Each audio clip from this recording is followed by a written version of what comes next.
प्रभु यीशु मसीह के अद्भुत और सामर्थ्य नाम में आपका स्वागत है, अभिनंदन है। प्रभु आपको बहुत बहुत आशीष दे। बाइबल अध्ययन श्रृंखला के अंदर अपन दूसरे थिमुथियुस की पत्री उसके 4थे अध्याय के अंदर आज हैं।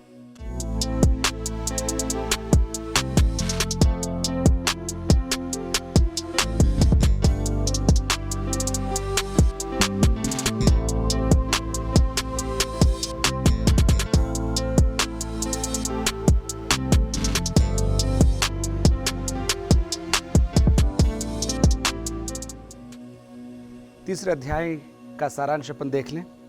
अंतिम दिनों में अधर्म, यानी कि पौलुस अवगुणों की सूची देता है कि कैसे कैसे लोग होंगे अंतिम दिनों में।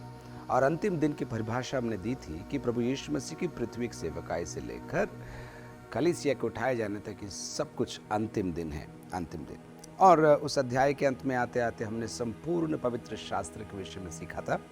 और वहाँ लिखा था, संपूर्ण पवित्र शास्त्र परमेश्वर की प्रेरणा से रचा गया है। वो प्रेरणा इंस्पिरेशन या कर लो ऐसी वाली प्रेरणा नहीं थी, लेकिन परमेश्वर के नथनों से निकलने वाली श्वास, बोल में लिखा रूह, परमेश्वर के रूह से लिखी गई है। और रूह आप समझते हैं आत्मा है। तो उस पद पर अध्याय खत्म होता है और अंत में, ताकि परमेश्वर का जन सिद्ध बने। और सब कुछ हो रहा है सिद्ध बनने के लिए वचन दिया गया है। और यदि सिद्ध बनना है तो वचन में बने रहना पड़ेगा, जो उपदेश, समझाने, सुधारने और धार्मिकता के शिक्षा के लिए लाभदायक। ये था तीसरा अध्याय। 4थे अध्याय में हम आते हैं और पृथ्वी जीवन के अंदर पौलुस के जीवन के अंतिम शब्द हैं ये। और वो थिमुथियुस को लिख रहा है। एक बार और मैं आपको याद दिला दूं, जेल के अंदर है, रोम के अंदर। ये पहला कारागृह नहीं है, लेकिन ये दूसरी बार फिर से वो जेल के अंदर आया है। और अब वो जेल सेल के अंदर है। पिछली बार उसको आज़ादी थी, किराए का घर था, चल फिर सकता था, लोग उससे आकर मिल सकते थे। लेकिन इस बार वो एक ऐसे सेल के अंदर है। ये शब्द मैं बार बार इस्तेमाल कर रहा हूँ, सेल, यानी कि ऐसे कटघरा बोलिए या ऐसे कुआं, आप समझ सकते हैं उसको। ऐसे एक कुएं के अंदर या सेल के अंदर है, जिसमें से थोड़ा प्रकाश और थोड़ी हवा ही अंदर आ सकती है। और वहां से ये खत लिख रहा है। चलिए अपन पढ़ते हैं। परमेश्वर और मसीह यीशु को गवाह करके, परमेश्वर और मसीह यीशु को गवाह करके, जो जीवितों और मरे हुओं का न्याय करेगा, जो जीवितों और मरे हुओं का न्याय करेगा। इसमें धर्मी भी हैं, अधर्मी भी हैं, दोनों का न्याय होगा। परमेश्वर और मसीह यीशु को गवाह करके, जो जीवितों और मरे हुओं का न्याय करेगा। न्याय के विषय में 2 कुरिन्थियों के 5:10 में भी लिखा हुआ है। मैं आपको पढ़कर बताता हूँ। 2 कुरिन्थियों को लिखी हुई पत्री 5वां अध्याय उसकी 10वीं आयत। क्योंकि अवश्य है कि हम सबका हाल मसीह के न्याय आसन के सामने खुल जाए, कि हर एक व्यक्ति अपने अपने भले बुरे कामों का बदला जो उसने देह के द्वारा किए हों पाए। हर एक व्यक्ति अपना हर हाल प्रभु को सुनाएगा या उसका हिसाब उसे देना पड़ेगा। एक और बात मैं आपको बताना चाहता हूँ। जब पौलुस थिमुथियुस को ये खत लिख रहा है, ये पत्र लिख रहा है, आपको समझना है कि प्रभु यीशु मसीह की पृथ्वी सेवकाई खत्म होकर या उसके स्वर्गारोहण के पश्चात करीब 30-35 साल ही हुए हैं। और अधिकांश लोग मनुष्य यीशु को, यानी कि जो बेथलेहम में जन्मा और जिसे यरूशलेम में क्रूस पर चढ़ा दिया गया, उसको केवल मनुष्य के रूप में ही देखते थे। उसे परमेश्वर का दर्जा नहीं देते थे।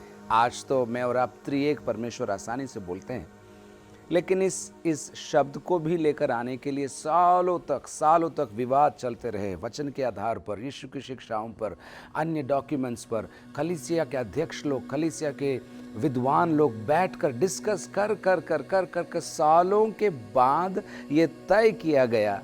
ये शब्द ही त्रिएकत्व, ट्रिनिटी का जो शब्द है, तब आया। लेकिन पौलुस की लेखनियों में आप देखिए, उसको सिखाने और समझाने की जरूरत नहीं है। जब उसको दमिश्क के रास्ते में दर्शन मिल गया तो उसे मालूम पड़ गया प्रभु यीशु ही उद्धार करता है। और न केवल इतना, परंतु यह कि परमेश्वर और प्रभु यीशु समतुल्य हैं, बराबर है।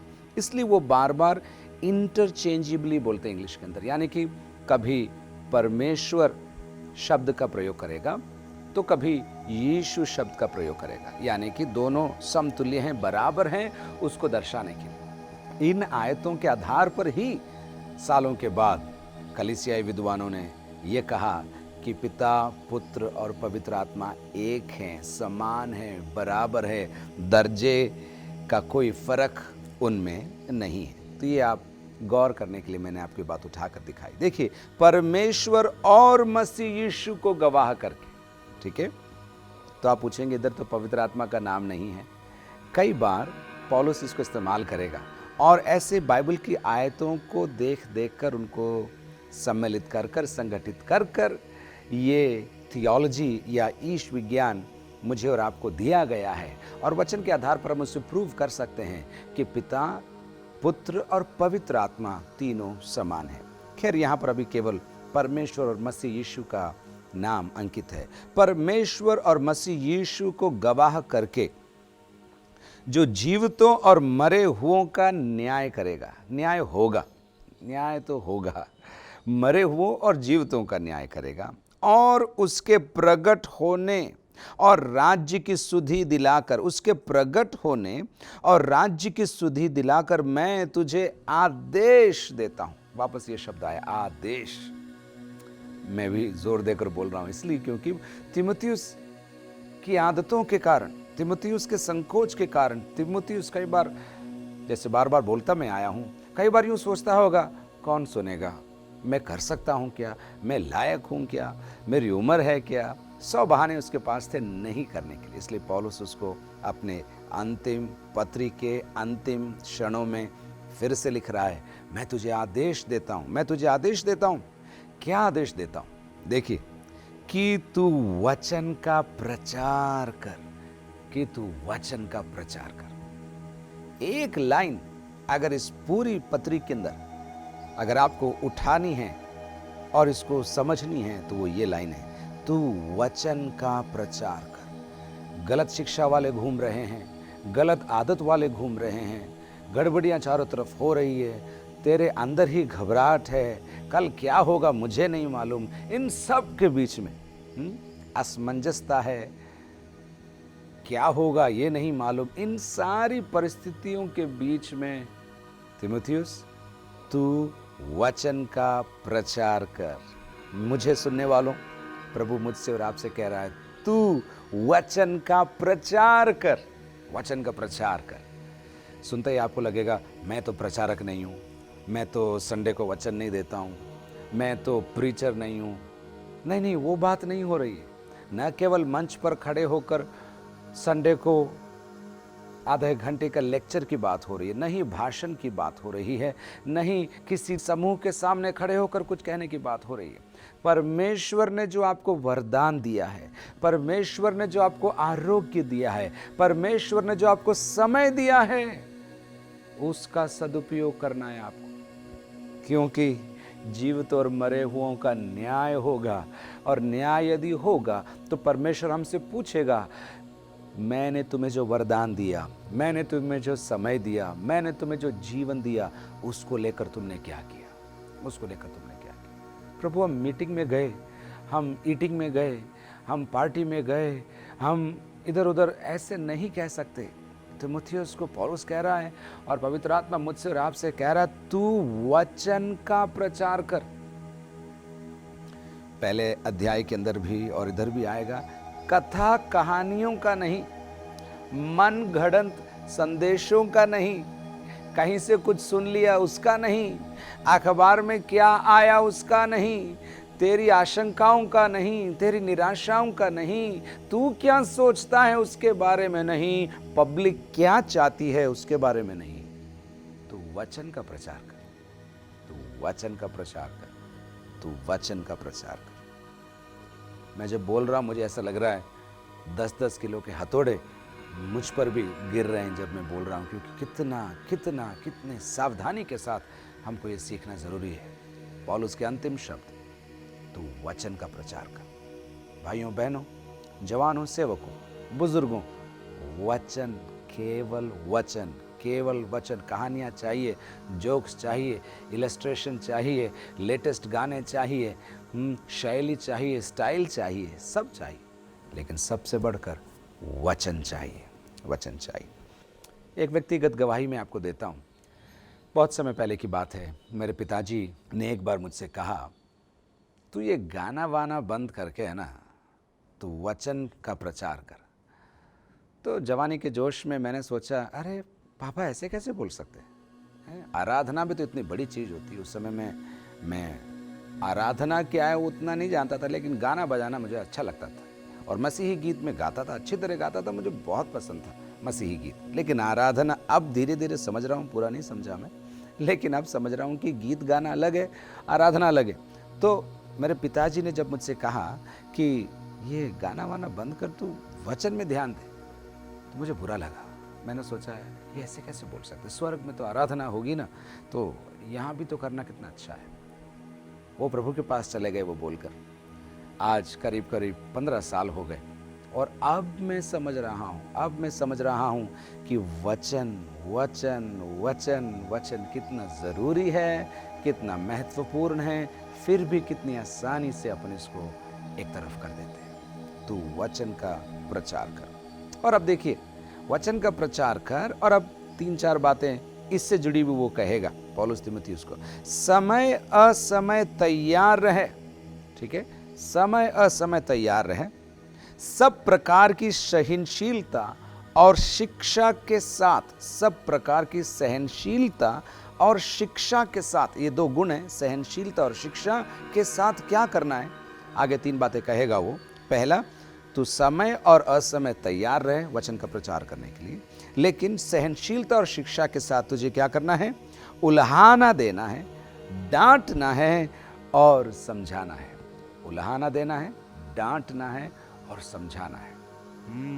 वचन अनुमति देता है डांटने की, समझाने की, उल्हाना देने की, प्रोत्साहित करने की भी अनुमति इसके अंदर है, रोकने की भी अनुमति इसके अंदर है, समझाने की भी अनुमति इसके अंदर है, लेकिन पाबंद करने की भी अनुमति इसके अंदर है। एक बार और बोलूं, सब प्रकार की सहनशीलता और शिक्षा के साथ उल्हाना दे और डांट और समझा। उल्हाना दे, डांट और समझा, समय और असमय तो तैयार रहे। क्यों वो आ रहा नीचे देखिए, क्योंकि ऐसा समय आएगा, और मैं कह रहा हूं आ गया है, ऐसा समय आएगा जब लोग खरा उपदेश न सह सकेंगे। उनको खराई से दिया गया संदेश समझ में नहीं आएगा, समझ में आ रहा होगा तो भी वो सुनना नहीं चाहेंगे।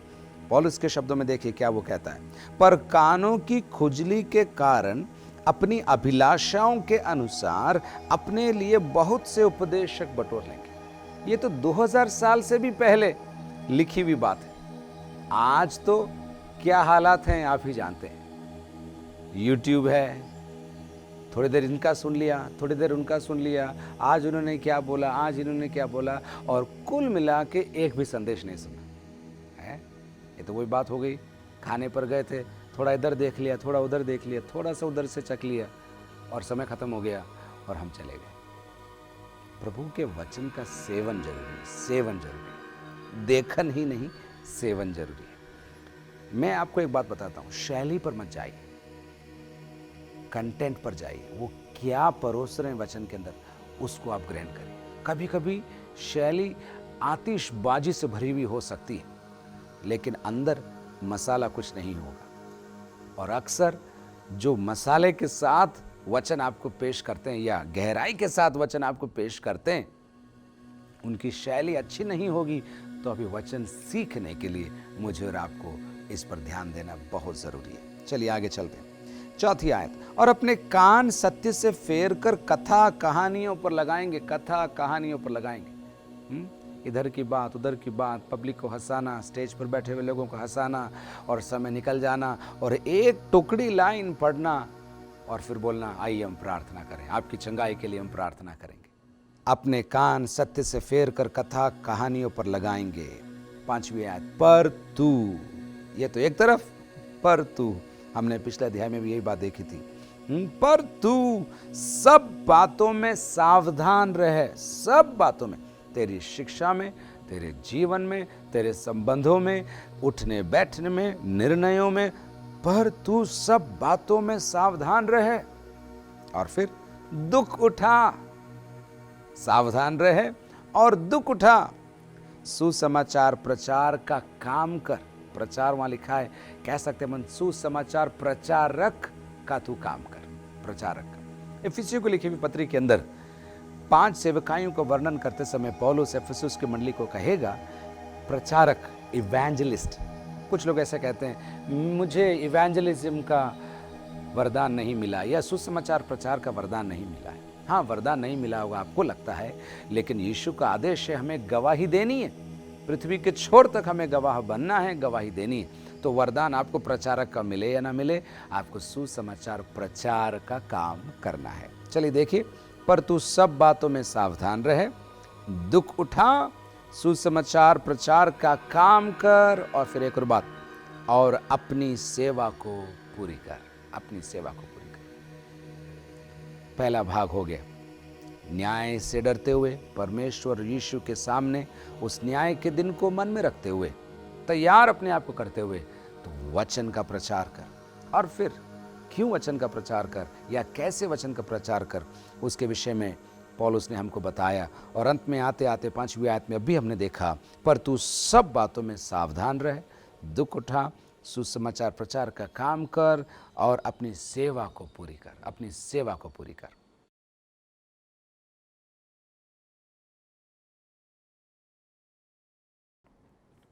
ये लिखते ही पौलुस अब अपने स्वयं की गवाही कहेगा। देखिए वो क्या कहता है 6ठी आयत में, क्योंकि अब मैं अर्घ के समान उंडेला जाता हूं और मेरे कूच का समय आ पहुंचा है। 7वीं आयत, मैं अच्छी कुश्ती लड़ चुका हूं, मैंने अपनी दौड़ पूरी कर ली है, मैंने विश्वास की रखवाली की है। 2 आयतों के अंदर पौलुस अपनी गवाही दे रहा है, अब मैं अर्घ के समान उंडेला जाता हूं। पुराने नियम के अंदर जब लोग बलि चढ़ाते थे तो अर्घ उसके साथ उंडेलते थे। जो बलि चढ़ाई गई वस्तु का शायद जानवर का लहू हो या अन्य बात हो, वो सारे चित्र शायद इसके मन में होंगे पौलुस में। भजन 16 के अंदर भी इसका विवरण आया है, 16 के 4 के अंदर, कि मैं दुष्टों के अर्घ को नहीं चढ़ाऊंगा, ऐसा एक उपयोग वहां पर भी आया है। चलिए, मैं अर्घ के समान बलिदान हो रहा हूं, न केवल मानसिक रूप से, न केवल मनोवैज्ञानिक रूप से, लेकिन उसे मालूम है मेरे अंतिम दिन है और मुझे मृत्यु सजा दी जाएगी और मैं मारा जाऊंगा, मैं तैयार हूं। और इसलिए वो कहता है मैं अर्घ के समान उंडेला जाता हूं, मेरे कूच का समय आ गया है, मेरे कूच का समय। जो कूच मूल में जो आया है ना, उसके 2 अर्थ हैं। एक, जहाज जो बंधा हुआ है वो जब वो खोला जाता है ताकि अब वो अपने गंतव्य की ओर जाए, एक तो उदाहरण ये हो गया। और दूसरा, जब सैनिक लोग कहीं पर तंबू गाड़ते थे तो तंबू उखाड़ लेते थे, बाद में काम होने के पश्चात तंबू उखाड़ कर अपने घर को जाते थे। ये शब्द का इस्तेमाल पौलुस कर रहा है, मेरे कूच का समय आ पहुंचा है। अगर जहाज का इलस्ट्रेशन या उदाहरण आप लेना चाहते हैं, मेरे कूच का समय आ पहुंचा है, मेरे जीवन रूपी जहाज जो अब तक पृथ्वी पर बंधा हुआ था वो खोला जाएगा और मैं मेरे अनंत घर की ओर निकल जाऊंगा। और अगर सैनिक वाला उदाहरण आप लेना चाहते हैं, अब तक मैं इस तंबू में था, इस पृथ्वी पर था, अब मैं मेरा तंबू उखाड़ रहा हूं और मैं नहीं, अन्य लोग मेरी मदद करेंगे इस तंबू को उखाड़ने के लिए, ताकि मैं मेरे घर को चला जाऊं। मेरे कूच का समय आ पहुंचा है, आ गया, उसको मालूम है, होने वाला है, कुछ ही दिनों में, कुछ ही महीनों में ये मेरे साथ हो सकता है। 7वीं आयत, 3 बातें वो कहेगा, मैं अच्छी कुश्ती लड़ चुका हूं, मैंने अपनी दौड़ पूरी कर ली है, मैंने विश्वास की रखवाली की है। अच्छी कुश्ती लड़ चुका हूं, दौड़ पूरी कर ली है, मैंने विश्वास की रखवाली की है। इन उपमाओं को उसने हमें दूसरे अध्याय में समझा दिया है, इसलिए मैं उसके विषय में बोलना नहीं चाहता, लेकिन 3 बातें, अच्छी कुश्ती लड़ चुका हूं, दौड़ पूरी कर चुका हूं। देखिए उसके शब्द, देखिए उसको मालूम है मैंने पूरी कर ली है, मेरी सेवा पूरी हो चुकी है। अच्छी कुश्ती लड़ चुका हूं, मैंने अपनी दौड़ पूरी कर ली है, मैंने विश्वास की रखवाली की है। अब 8वीं आयत में वो बोलता है, भविष्य में मेरे लिए धर्म का वो मुकुट रखा हुआ है, जिसे प्रभु जो धर्मी और न्यायी है मुझे उस दिन देगा, और मुझे ही नहीं वरन उन सबको भी जो उसके प्रकट होने को प्रिय जानते हैं।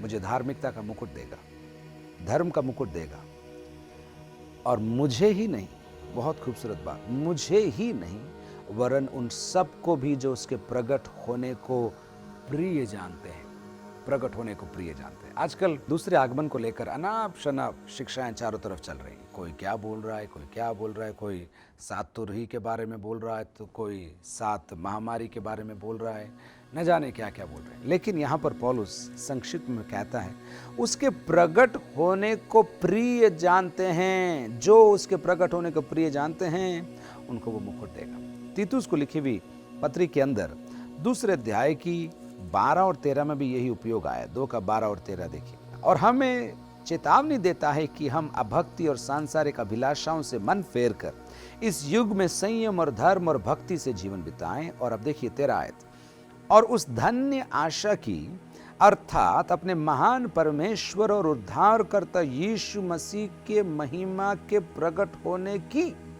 बाट जोते रहते हैं। यीशु मसीह की महिमा के प्रकट होने की बाट जोते हैं। वेटिंग प्रभु यीशु मसीह बादलों पर आएगा, उसका इंतजार है और उसके आने को हम प्रिय जानते हैं। ऐसे लोगों को प्रभु प्रतिफल देगा। शिक्षा आज क्या सिखाया दूसरे आगमन के बारे में, उन्होंने क्या सिखाया? कुछ लोग स्टडी बाइबल स्टडी दूसरे आगमन के बारे में करते रहते, लेकिन अपने आप को तैयार नहीं करते। एक और ज्ञान चाहिए, उसने क्या बोला, इसने क्या बोला, लेकिन इसने तो ये बोला था। अरे ये सब आपको उसके आगमन के लिए तैयार करने के लिए दी जा रही है, और उसके आगमन से अगर आप प्रेम करेंगे तो आप अपने आप को तैयार करेंगे और वचन को भी सीखेंगे। चलिए आगे चलते। 9वीं आयत, मेरे पास शीघ्र आने का प्रयत्न कर। मेरे पास शीघ्र आने का प्रयत्न कर। शीघ्र आने का प्रयत्न कर। अब बताएगा क्यों, शीघ्र क्यों आना है उसमें? क्योंकि देमास ने इस संसार को प्रिय जानकर मुझे छोड़ दिया है और थिस्सलुनीके को चला गया है। देमास ने इस संसार को प्रिय जानकर मुझे छोड़ दिया है। 8वीं आयत में हमने देखा था, उसके आगमन को प्रिय जानकर जो इंतजार करते हैं उन्हें मुकुट मिलता है। लेकिन कुछ हैं देमास जैसे, आज भी हैं, कलीसिया में भी हैं, दुख की बात है, जो संसार को प्रिय जानते हैं, जो प्रभु के आगमन को प्रिय जानते हैं, वो अपने आप को तैयार करते हैं उसके आगमन के लिए। लेकिन जो संसार को प्रिय जानते हैं ना, कुछ समय के बाद प्रभु को छोड़ देंगे और संसार के पीछे निकल पड़ेंगे। देखिए, क्योंकि देमास ने संसार को प्रिय जानकर, इस संसार को प्रिय जानकर मुझे छोड़ दिया और थिस्सलुनीके को चला गया है। 2 आयतें हैं देमास के लिए। कुलुसी 4 का 14 देखिए। प्रिय वैद्य लूका और देमास का तुम्हें नमस्कार। कुलुसियों को जब वो खत लिखता है, देमास पौलुस के साथ है, और इसलिए वो कहता है देमास का तुम्हें नमस्कार, देमास का तुम्हें नमस्कार। फिलेमोन की पत्री उसके 24 आयत में क्या लिखा है? एक ही अध्याय है, इसलिए 24 आयत के अंदर फिलेमोन 24, और मरकुस और अरिस्तर्खुस और देमास और लूका जो मेरे सहकर्मी हैं, इनका तुझे नमस्कार। मेरे सहकर्मी हैं, मेरे साथ सेवा करते हैं, मेरे साथ रोम में हैं। ये पिछली बार जब वो रोम में कैद खाने में था तब की बात हो रही है। ये लोग मेरे साथ हैं, मेरे सहकर्मी हैं, मेरे साथ प्रभु का वचन सुनाते हैं, सिखाते हैं। लेकिन अब सुनो, देमास ने संसार को प्रिय जानकर मुझे छोड़ दिया है और थिस्सलुनीके को चला गया। शायद उसका घर थिस्सलुनीके होगा, उसके घर को वो चला गया है। और फिर आगे और कहेगा, देखिए पौलुस के इर्द गिर्द लोग हमेशा थे, उसके पास शिष्य थे जिनको पौलुस ने तैयार किया था सेवकाई के लिए, अलग अलग जगह उनको उसने लगाया था। अब देखिए क्या वो बोल रहा है, क्योंकि देमास ने संसार को प्रिय जानकर मुझे छोड़ दिया है और थिस्सलुनीके को चला गया है। अब देखिए, क्रेस्केंस गलातिया को और तीतुस दालमतिया को चला गया है। क्रेस्केंस गलातिया को और तीतुस दालमतिया को चला गया है। और 11वीं आयत, केवल लूका मेरे साथ है। ये दो जन, देमास पौलुस को और प्रभु को छोड़कर संसार में चला गया, लेकिन यहाँ पर देखिए क्रेस्केंस गलातिया गया है और तीतुस को दालमतिया भेजा गया, ऐसा भी अपन कह सकते हैं। वो दालमतिया गया, ये गलातिया गया। अब केवल लूका मेरे साथ है, केवल लूका मेरे साथ है। तो हम ये अनुमान लगा सकते हैं कि लूका ही वो शख्स है जो दूसरे तीमुथियुस को पौलुस से सुनकर लिख रहा है तीमुथियुस के लिए, ठीक है। और इस खत को कौन लेकर जाएगा अपन आगे देखेंगे। पौलुस कहाँ है? रोम के कारागृह के अंदर, एक सेल के अंदर। कौन लिख रहा है इसको? लूका। इसके मित्र देमास संसार को चला गया, क्रेस्केंस गलातिया को गया और उसके बाद तीतुस दालमतिया को चला गया। केवल लूका मेरे साथ है। अब मरकुस को लेकर चला आ, मरकुस को लेकर चला आ। तीमुथियुस को लिख रहा है पौलुस, मरकुस को लेकर चला आ। ये कौन मरकुस है? ये वही मरकुस है जो कभी पौलुस के साथ सेवा में निकला था। गंभीरता को देखकर, परेशानियों को देखकर, न जाने सताव को देखकर, क्या हुआ हमें नहीं मालूम, लेकिन बीच रास्ते में उसने बोला मुझे घर जाना है और वो चला गया। और जब अगली बार बरनबास ने कहा मरकुस को साथ ले लेते हैं, तो पौलुस अड़ गया, बोला नहीं, मैं उसको लेकर नहीं जाऊंगा। कई साल बीत गए इस दौरान और अब पौलुस मरकुस के लिए एक अच्छी गवाही दे रहा है। देखिए कितनी अच्छी बात है। शुरू में एक गलत धारणा थी मरकुस के लिए, लेकिन अब अंत में आते आते वो धारणा बदल रहा है और वो कह रहा है मरकुस को लेकर चला, रोम में लेकर उसको आ जा तू, क्योंकि सेवा के लिए वो मेरे बहुत काम का है। सेवा के लिए मेरे बहुत काम का है। शायद व्यक्तिगत सेवा होगी, शायद लोगों की सेवा होगी, शायद सुसमाचार प्रचार का कार्य होगा, शायद कुछ और जिम्मेदारियां पौलुस उसको देना चाहता होगा। और इसलिए पौलुस तीमुथियुस से कहता है उसको लेकर आ, तू लेकर आ उसको। याद कर रहा होगा एक बार मैंने उसको ठुकरा दिया, लेकिन अब तू उसको लेकर आ। 12वीं आयत, तुखिकुस को मैंने इफिसुस भेजा है। तुखिकुस को मैंने इफिसुस भेजा है। तुखिकुस इफिसुस जा रहा है, तीमुथियुस इफिसुस में है। पौलुस इफिसुस से तीमुथियुस को बुला रहा है, तो शीघ्र मेरे पास आ जा। तो अपने से अनुमान लगा सकते हैं तुखिकुस ये खत लेकर जाएगा इफिसुस और इफिसुस में सेवा करेगा। और तब तक इफिसुस को छोड़कर तीमुथियुस कुछ रास्तों से होता हुआ और जगह आएंगे। अभी कहाँ से तू आना, तू मुझसे मिलने के लिए रोम में आ जा। चलिए देखते हैं 13 आयत, जो बागा मैं त्रोआस में करपुस के यहाँ छोड़ आया हूँ, जब तू आए तो उसे और पुस्तकें विशेष करके चर्म पत्रों को लेते आना। इफिसुस से जब तू आएगा, कई रास्तों से आ सकता है रोम, लेकिन जब तू आएगा तू त्रोआस से आना। क्यों? क्योंकि त्रोआस में करपुस के यहाँ पर मैंने एक बागा छोड़ा है। मैंने एक ऐसा वस्त्र, बड़ा शॉल, या जिसको अपन एक बड़ा जैकेट बोल सकते हैं, या फिर ऐसा एक वस्त्र जो सिर से पहना जाए और पूरे शरीर को कवर करे, मैंने वहाँ पर छोड़ा है। कब छोड़ा होगा पौलुस ने? इसका विवरण तो नहीं है। त्रोआस गया था, हमको याद है अपनी मिशनरी यात्राओं में। क्या उस समय छोड़ा? हो सकता है, लेकिन यह भी हो सकता है कि त्रोआस में जब तीमुथियुस को इफिसुस में रखने के बाद त्रोआस आया होगा पौलुस, और वहीं पर उसे गिरफ्तार किया होगा, और गिरफ्तारी के कारण उसकी किताबें, चर्मपत्र और ये बड़ा ओवरकोट वहीं पर छोड़कर वो गया होगा। देखिए क्या बोल रहा है, जो बागा मैं त्रोआस में करपुस के यहाँ छोड़ आया हूँ, जब तू आए तो उसे और पुस्तकें विशेष करके चर्म पत्रों को लेते आना। चर्म पत्रों को लेते आना। चर्म पत्र क्या है? लिखने के लिए। किताबें कौन सी होगी उसका विवरण नहीं है, अनुमान लगा सकते हैं पुराने नियम की किताबें होंगी, यशाया, यिर्मयाह, तोरा, उनको तू लेते आना, उनको तू लेते आना। और विशेष करके क्या चीज़ लेके आना? चर्म पत्रों को लेते आना। चर्म पत्र डॉक्यूमेंट्स भी हो सकते हैं, उसकी रोमी नागरिकता का डॉक्यूमेंट होगा, या अन्य डॉक्यूमेंट्स होंगे जो उसके पास वहाँ रखे होंगे, क्योंकि अब उसके पास कुछ भी नहीं है। त्रोआस में उसने छोड़ा होगा ये बैग, अगर अपन आज की भाषा में बोले तो उसको लेते आना। बागे को भी लेकर आना और उन पुस्तकों को लेकर आना और चर्म पत्रों को भी लेकर आना। 14वीं आयत में देखिए, सिकंदर ठटेरे ने मुझसे बहुत बुराइयां की है। सिकंदर ठटेरे ने मुझसे बहुत बुराइयां की हैं। 2-3 जगह ये नाम सिकंदर आया है और ज़रूरी नहीं है कि एक ही सिकंदर हो, कई सिकंदर हो सकते हैं। उदाहरण के लिए मैं आपको बताता हूँ, एक आयत मैं आपके पास देता हूँ। पहला तिमोथी 1:20 देखिए, पहला तिमोथी 1:20।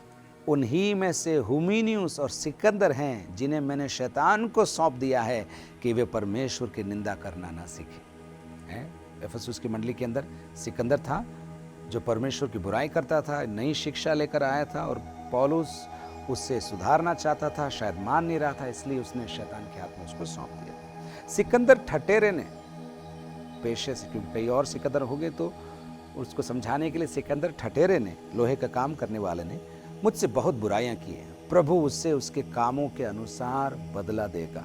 श्राप देने की जरूरत नहीं, तेरा बुरा होगा बोलने की जरूरत नहीं है, प्रभु उसके कामों का बदला देगा। अच्छा है तो अच्छा, बुरा है तो बुरा। एक अच्छा तरीका है, देखिए, प्रभु उसके कामों का बदला देगा। 15वीं आयत, तू भी उससे सावधान रहना, तू भी उससे सावधान रहना, क्योंकि उसने हमारी बातों का बहुत ही विरोध किया है। उसको एंटरटेन मत करना, उसके साथ संगति मत करना, और कहीं तुझे मिल भी जाए तो सतर्क रहना, तू भी उससे सावधान रहना, क्योंकि उसने हमारी बातों का बहुत ही विरोध किया है। 16वीं आयत, मेरे पहले प्रतिवाद के समय किसी ने भी मेरा साथ नहीं दिया, वरन सब ने मुझे छोड़ दिया था। भला हो कि इसका उनको लेखा देना न पड़े। मेरे पहले प्रतिवाद के समय दो संभावनाएं। पिछली बार जब रोम में वो गिरफ्तार हुआ था तब की बात पौलुस कह रहा है क्या? मेरे पहले प्रतिवाद में सब ने मुझे छोड़ दिया? नहीं, ऐसा तो नहीं था। लोग आ रहे थे, उससे मिल रहे थे, वो सेवा कर रहा था, हमने देखा है। प्रेरितों के काम के आखिरी अध्याय में इसके बारे में हम पढ़ते हैं। लेकिन यहाँ देखिए, मेरे पहले प्रतिवाद के समय, ऐसा हो सकता है अब जब ये दूसरी बार गिरफ्तार होकर रोम आया है, केस फिर से शुरू हुआ है या नया केस हुआ, हमें नहीं मालूम। किस बात को लेकर पौलुस को दूसरी बार गिरफ्तार किया गया, हमें नहीं मालूम। लेकिन इतना जरूर है, वो कहता है मेरे पहले प्रतिवाद के समय, यानी कि इस बार जब वो रोम आया है, केस कोर्ट में आया है, और जब केस कोर्ट में आया, इसकी मदद करने के लिए कोई नहीं है, कोई नहीं।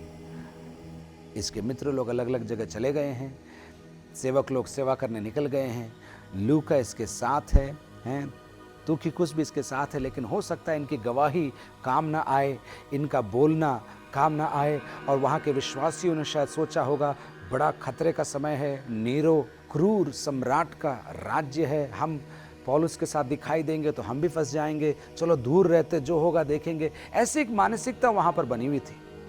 पौलुस कहता है मेरे पहले प्रतिवाद के समय किसी ने भी मेरा साथ नहीं दिया। दुनिया भर मैंने सेवा किया, लेकिन मेरे जीवन के अंत में आते आते किसी ने मेरा साथ नहीं दिया। लेकिन वो ईर्ष्या, जलन, क्रोध, बदले की भावना से नहीं भरा है। प्रभु यीशु मसीह के समान, स्तिफनुस के समान वो कहता है भला हो कि इसका उनको लेखा देना ना पड़े। प्रभु इन्हें क्षमा कर, ये नहीं जानते कि ये क्या कर रहे हैं। आप सोचिए, सच्चाई के लिए, भलाई के लिए जो दुख उठा रहे हैं, कई बार वे अकेले में हैं, और मुझे और आपको प्रार्थना में फ़ोन करके आर्थिक रूप से उनके साथ खड़े होने की ज़रूरत है। कहीं वो ऐसा ना कहने पाए सब ने हमें छोड़ दिया, वे यह कहने पाएँ कि हमारे साथ कुछ लोग थे जिन्होंने हमारी मदद करी। चलिए आगे चलते हैं। 17वीं आयत, परंतु प्रभु मेरा सहायक रहा और मुझे सामर्थ दी, ताकि मेरे द्वारा पूरा पूरा प्रचार हो और सब अन्य जाति सुन ले। लोगों ने छोड़ दिया, लेकिन प्रभु मेरा सहायक रहा और मुझे सामर्थ दी। पौलुस बोल रहा है, इसलिए तो मैं लोगों को माफ कर सकता हूं, लोगों को छोड़ सकता हूं, मैं लोगों को भूलने के लिए तैयार हूं। क्यों? क्योंकि प्रभु मेरे साथ था। ये गवाही अंतिम क्षण है, ताकि मेरे द्वारा पूरा पूरा प्रचार हो और सब अन्य जाति ये सुन लें। फिर से दो संभावनाएं। अपने जीवन काल की सेवकाई के विषय में वो कह रहा होगा, मेरे द्वारा सब अन्य जातियों ने सुन लिया। लेकिन एक और संभावना है, और बहुत ही अद्भुत बात है। हर बार जब पौलुस का न्याय होता है, वो समय का लाभ उठाते हुए, मौके का फायदा उठाते हुए सुसमाचार प्रचार करता है, प्रभु के बारे में बताता है। चाहे वो अग्रिप्पा हो, चाहे फेस्तुस हो, चाहे महासभा हो, उसने पहले भी किया है, और इस बार भी शायद उसने भरी सभा के अंदर प्रभु यीशु मसीह का सुसमाचार सुनाया होगा, रोम के अंदर। देखिए प्रभु मेरा सहायक रहा और मुझे सामर्थ्य दी ताकि मेरे द्वारा पूरा पूरा प्रचार हो और सब अन्य जाति सुन ले। कोर्ट के अंदर, भरी सभा के अंदर, बड़े बड़े लोगों के बीच में, रोम के अंदर, और क्या मालूम नीरो सम्राट भी वहां पर रहा होगा। उसके सामने पौलुस को गवाही देने का मौका मिला और वो कहता है ये इसलिए हुआ क्योंकि प्रभु मेरे साथ था और उसने मुझे सामर्थ्य दी। और फिर मैं सिंह के मुंह से छुड़ाया गया। मैं सिंह के मुंह से छुड़ाया गया। ये सिंह कौन है, क्या है? सिंह, कुछ लोग कहते हैं नीरो होगा, कुछ लोग कहते हैं मृत्यु हो सकती है, और कुछ लोग कहते हैं शैतान हो सकता है, गरजने वाले सिंह के समान, जैसे पतरस उसका उपयोग करता है। 3 संभावनाएं शेर के विषय में, नीरो, मृत्यु या फिर शैतान स्वयं।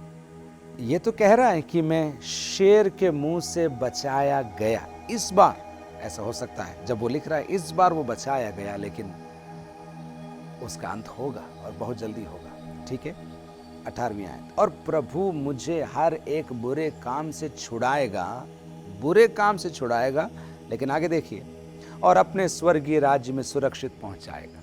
दोनों बातें बोल रहे हैं, बुरे काम से छुड़ाएगा लेकिन स्वर्ग राज्य पहुंचाएगा। पौलुस को देखिए, उसकी गवाही देखिए, उसको मालूम है मेरे अंतिम क्षण है, मुझे मालूम है मेरे घर मुझे जाना है, मुझे कूच करना है, मेरा तंबू उठाना है, मेरा जहाज खोलना है, मेरे घर मुझे लौटना है। शेर के मुंह से मैं बचाया गया हूँ, चाहे वो नीरो हो क्रूर सम्राट, चाहे वो शैतान स्वयं हो, चाहे मृत्यु हो, मैं बचाया गया हूँ। लेकिन एक और बात है, वो कहता है मैं हर बुराई से छुड़ाया जाऊंगा, लेकिन अनंत धाम में मैं पहुंचाया जाऊंगा। एक बार और पढ़ूं आपके लिए 18, प्रभु मुझे हर एक बुरे काम से छुड़ाएगा और अपने स्वर्गीय राज्य में सुरक्षित पहुंचाएगा। और फिर गीत, पौलुस का गीत, उसी की महिमा युगान युग होती रहे, उसी की महिमा युगान युग होती रहे।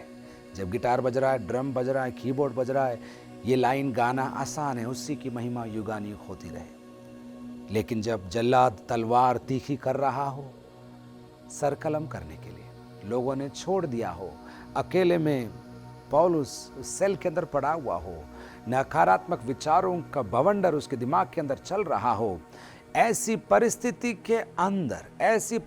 के अंदर उसी की महिमा युगान युग होती रहे कहना आसान नहीं है, लेकिन जरूरी है।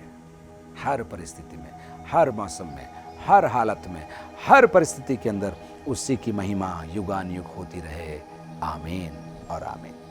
अब कुछ और उसको याद आया और वो लिख रहा है 19 आयत में, देखिए, प्रिस्का और अक्विला को और उनेसिफुरुस के घराने को नमस्कार। प्रिस्का और अक्विला को और उनेसिफुरुस के घराने को नमस्कार। कुछ लोग बोलते हैं उनेसिफुरुस के घराने को नमस्कार इसलिए लिखा होगा क्योंकि शायद उनेसिफुरुस मर गया, जरूरी नहीं, लेकिन वो इतना कहता है प्रिस्का और अक्विला को और उनेसिफुरुस के घराने को नमस्कार कहना। फिर इरास्तुस कुरिन्थुस में रह गया। फिर से पौलुस साथियों के बारे में कहेगा, इरास्तुस कुरिन्थुस में रह गया। इरास्तुस कौन है? पिछले मिशनरी यात्राओं में थिमोथियुस के साथ इरास्तुस भी रहा था। ठीक है, इरास्तुस कुरिन्थुस में रह गया। त्रुफिमुस को मैंने मिलेतुस में बीमार छोड़ा है। मिलेतुस में बीमार छोड़ा है त्रुफिमुस को, जाड़े से पहले चले आने का प्रयत्न करना। पहले उसने बोला था नवी आयत में, मेरे पास शीघ्र आने का प्रयत्न करना, और अब वो कह रहा है जाड़े से पहले चले आने का प्रयत्न करना। 2-3 बातें उसके अंदर भी हैं। जाड़े से पहले क्यों?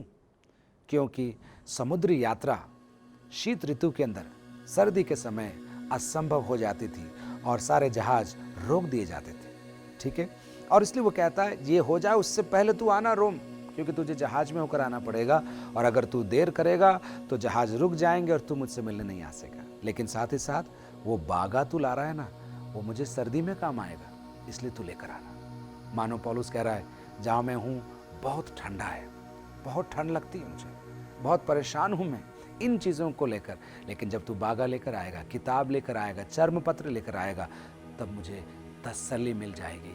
मानो बागे से मेरा शरीर गर्म हो जाएगा, किताब से मेरा मन गर्म हो जाएगा, और चर्म पत्रों से मेरी आत्मा गर्म हो जाएगी। एक अंदाज में मैं कह रहा हूं, जाड़े से पहले चले आने का प्रयत्न कर। यूबुलुस और पुंदेस और लीनुस और क्लौदिया और सब भाइयों का तुझे नमस्कार। ये सब लोग तीमुथियुस को जानते होंगे और इसलिए पौलुस कहता है यूबुलुस और पुंदेस और लीनुस और क्लौदिया और सब भाइयों का तुझे नमस्कार, सब भाइयों का तुझे नमस्कार। और फिर आखिरी आशीर्वचन देखिए, प्रभु तेरी आत्मा के साथ रहे। पृथ्वी जीवन के अंदर अंतिम शब्द है पौलुस के, प्रभु तेरी आत्मा के साथ रहे, तुम पर अनुग्रह होता रहे। तीमुथियुस को लिख रहा है, लेकिन साथ ही साथ अन्यों को भी, बाकी सबको जो इसको पढ़ेंगे सुनेंगे और हम पर भी, हमारे लिए भी पौलुस कह रहा है, तुम पर अनुग्रह होता रहे, चलता रहे। अनुग्रह के नीचे बने रहो, अनुग्रह में बने रहो। मैं कुछ कर रहा हूं, मैं जा रहा हूं, मैं ये पृथ्वी छोड़कर मेरे पिता के घर को लौट रहा हूं, पर तुम पर अनुग्रह बनता रहे। चौथा अध्याय इसी के साथ समाप्त हो जाता है और इसके बाद पौलुस का क्या हुआ बाइबल के अंदर हमें नहीं बताया गया, लेकिन इतिहास की पुस्तकों से हम ये पता कर सकते हैं कि पौलुस को वहीं पर कुछ ही दिनों के बाद इसी सेल से निकालकर, जहां पर वो कैद था, बाहर रोम शहर के बाहर ले जाकर पत्थर पर सिर रखकर उसका सिर कलम कर दिया गया था। और साथ ही ये नीरो का समय था, बहुत ही क्रूर सम्राट था, दर्दनाक तरीके से लोगों को वो नाश करता था। एम्फी थिएटर के अंदर, यानी कि बड़े स्टेडियम के अंदर विश्वासियों को, मसीहियों को वो अंदर लाता था और भूखे शेरों को चारों तरफ से छोड़ देता था।